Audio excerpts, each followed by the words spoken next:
Okay, here we are, Matthew Russell Lee, Inner City Press, here at the Southern District of New York in Foley Square. We're also covering the Ukraine crisis and UN clown show, but we'll get to that at the end.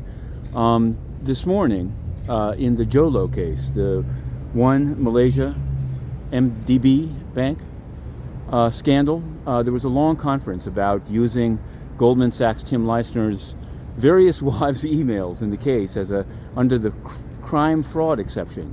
See, they bought expensive things like yachts with stolen money stolen from the Malaysian people. Goldman Sachs took the money. JhoLow took the money and gave some of it to the UN. They're never getting it back. We've written a song about that and also about the Reffitt case beginning down in DC.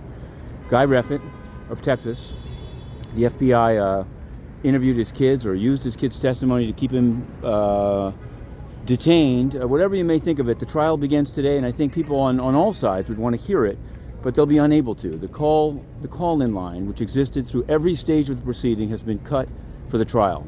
You can find more on that, including a song, online. Now to Ukraine.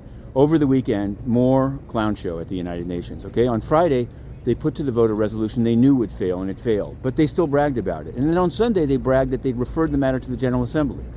Let me remind viewers that the General Assembly President, John Ash, was convicted in this building by Judge Broderick. He died during the trial. Englap Seng, convicted of bribing him, and he was indicted, but died under a mysterious barbell at his home in Westchester County. That's true. Look it up.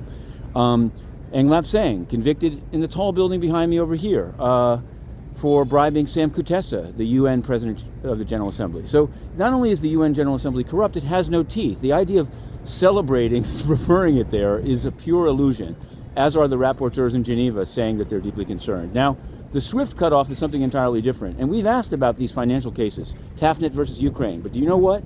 The United Nations spokesman Stefan Dujarric, Melissa Fleming, Antonio Guterres, no answer at all. Totally corrupt. And so we'll continue reporting. Matthew Russell Lee, Inner City Press, to be continued.